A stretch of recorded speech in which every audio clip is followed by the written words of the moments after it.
গত 2 মে আমার বার্তা একটি পত্রিকা এবং সংবাদ একটি পত্রিকার নিউজ এবং পরবর্তীতে সময়ের নারায়ণগঞ্জের পত্রিকার নিউজের পরিপ্রেক্ষিতে আজকে আমি এখানে উপস্থিত হয়েছি।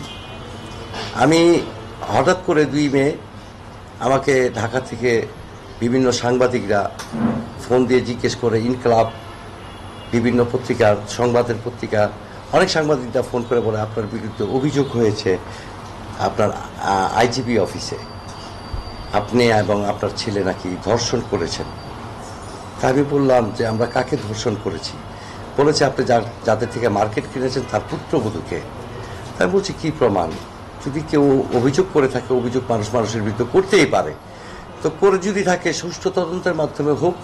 যদি এমন কোনো প্রমাণ তারা দিতে পারে, তাহলে আমি একজন প্রতিনিধি সমাজসেবক হিসাবে আমি একটা কথাই এবং একজন সন্তানের বাবা হিসাবে একটা কথাই বলতে চাই যে আমি প্রধানমন্ত্রীর দৃষ্টি আকর্ষণ করছি এবং যারা দেশ ও দেশ জাতির নীতি নির্ধারক তাদের কাছে আমার বিচার এবং প্রশ্ন যে যদি এই ধরনের প্রমাণ যদি হয়, লক্ষ জনতার মাঝে আমাদেরকে গুলি করে মেরে ফেলা হবে।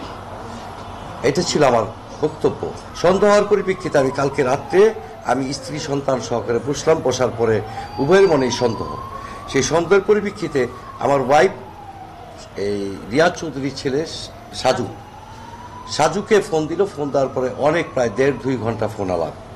তারা বলতেছে যে আমরা তো কোনো অভিযোগ করিনি, অভিযোগ আপনারা আমাকে ছোট করার জন্য, আমাকে হেয় প্রতিপন্ন করার জন্য আপনারা এই নিউজ করেছেন। আপনাদের কাছে, সাংবাদিক ভাইদের কাছে আমার একটা প্রশ্ন যে আমি একজন প্রতিনিধি, আমি জনগণের বিপুল ভোটে নির্বাচিত, পরপর 2 বার নির্বাচিত একজন প্রতিনিধি। জনগণ যাকে বিশ্বাস করে তাকে কিন্তু তার 5 বছরের অধিকার অর্পণ করে। একটা নারী জাতি, কথা ঠিক আছে, আমারও মেয়ে আছে, সে আমার মেয়ের চেয়েও ছোট, আমার মেয়ের মতো। আমার এই যেই কথাগুলো লেখা হয়েছে সময়ের নারায়ণগঞ্জে এবং আমার বার্তায় যে তার সম্পত্তি নিয়ে বিরোধ, তো সম্পত্তি নিয়ে বিরোধ হচ্ছে রিয়াজ চৌধুরীর ওয়াইফ তার এক ছেলে এবং তার এক মেয়ে আমার কাছে বিক্রি করেছে, কিন্তু সাজু চৌধুরী কিন্তু আমার কাছে বিক্রি করেনি বা তার বউর সাথে আমার কোনো বিরোধের কিছু নেই। তা আমি কেন, আমার যদি কোনো অভিযোগ থাকে তাহলে নাসিমা বেগম এবং রাজু চৌধুরী, তাদের রাশিদুল হক চৌধুরী এবং নীলা চৌধুরী, তাদের বিরুদ্ধে থাকতে পারে। কারণ তারা টাকা নেওয়ার পরে তারা আমাকে সম্পত্তিটা বুঝিয়ে দিচ্ছে না এবং রেজিস্ট্রিও করে দিচ্ছে না। রেজিস্ট্রির কারণটা হচ্ছে যার নাম ধরে এখানে কথা বলা হয়েছে তার সাথে আমার কথা হয়েছে যে আঙ্কেল, আমি আপনার মেয়ের মতো, আমার নামটা উচ্চারণ করবেন না। তো যাই হোক, আপনারা বাকিটা আপনারা কথা বলবেন। তিনি আবার কালকে একটা প্রতিবাদ দিয়েছেন, যে প্রতিবাদটা সবাই নারায়ণগঞ্জের মধ্যে আজকের নিউজের মধ্যে আছে, যে তিনি দোষারোপ করছেন যে এটা তাকে হেয় প্রতিপন্ন করার জন্য, ঠিক আছে, হেয় প্রতিপন্ন করার জন্য আমি নিজেই নাকি করেছি। পৃথিবীতে এমন কোন মা বাবা আছে যে নিজের সন্তানকে সহকারে কোনো নারীকে ধর্ষণ করে সেই অভিযোগ তার উপরে? আমি তো রাস্তার একটা ব্যক্তি নই, এখন একজন জনগণের প্রতিনিধি। আমার প্রতিনিধিত্বকে আপনি আমাকে সম্মান না করেন, কিন্তু আমার প্রসঙ্গ হচ্ছে আমার তো একটা পদবি আছে। আমি 2 বারের বিপুল ভোটে নির্বাচিত কাউন্সিলর, পাশাপাশি আমি প্যানেল মেয়র 1 নারায়ণগঞ্জ সিটি কর্পোরেশনের। যে সেই পদটাকেও সম্মান করা উচিত ছিল।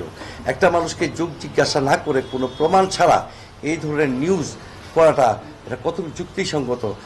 আপনারা সমাজের আয়না, আপনাদের কলমের কালি হচ্ছে কোরআনের আয়াতের মতো পবিত্র, সেই পবিত্রতা রক্ষা করা।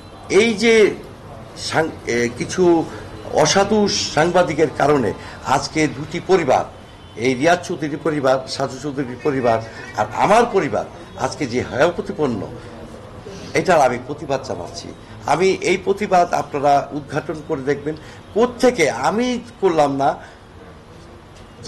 যাদেরকে ভিকটিম দেখানো হয়েছে, সাজু চৌধুরীর ওয়াইফকে ভিকটিম দেখানো হয়েছে, তারাও অভিযোগ করলো না।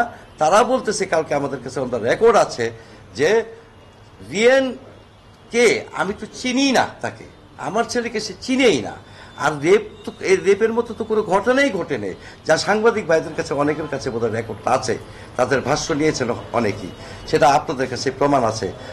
এই ঘটনা ঘটালো কারা?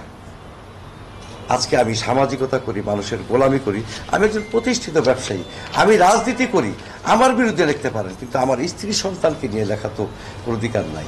কারণ নারায়ণগঞ্জ ভার্সিটিতে লেখাপড়া করে, লেখাপড়া প্রায় শেষ পর্যায়ে, সে হজ করে আসছে, 5 ওয়াক্ত নামাজ পড়ে, সে কখনো বাবার পরিচয় দেয় না, সে অফিস থেকে বের হয় না, সে 5 ওয়াক্ত নামাজ পড়ে, আমার ব্যবসা বাণিজ্য সে দেখে, আর আমি মানুষের গোলামি করি। যদি এই ধরনের অপপ্রচার যদি হয়, কোনো ভালো মানুষ কি সমাজের কাজে আসবে? আমার প্রশ্ন আপনাদের কাছে, আমার স্ত্রী সন্তানরা কিভাবে মুখ দেখাবে? আমাদের পরিবার একজন মনক্ষুণ্ণ একটা মৃত ব্যক্তির বাড়ি যেরকম, ঠিক সেরকম হয়ে গেছে। রাস্তা দিয়ে হাঁটা যায় না, মানুষ বলে যারা আমার বিরোধিতা করে, যারা এই ধরনের কাজের সাথে সম্পৃক্ত, তারা মানুষকে ঘরে ঘরে গিয়ে পত্রিকা দেখাচ্ছে, দেখেন বাবু আর বাবুর ছেলে রেপ করেছে। অথচ যে রেপিস্ট, যে ভিকটিম, সে বলছে কি যে এই ধরনের কোনো ঘটনাই ঘটেনি, আমি অভিযোগই করিনি। তাহলে করলোটা কি? এই নিউজটা করলো কেন? এই নিউজটা কোত্থেকে আসলো? কে অভিযোগ দিল? এটা খতিয়ে আপনারা বের করবেন। পাশাপাশি এই ব্যবস্থার জন্য আমি মাননীয় প্রধানমন্ত্রীর হস্তক্ষেপ কামনা করব। প্রয়োজনে মাননীয় প্রধানমন্ত্রীর কাছে আমি যাব এবং যত আইনগত প্রক্রিয়া আছে আমি সব ব্যবস্থা নিব। কারণ সম্মান হচ্ছে আল্লাহ প্রদত্ত। আমি অনেক কষ্ট করে এই স্থানে এসেছি। কোনো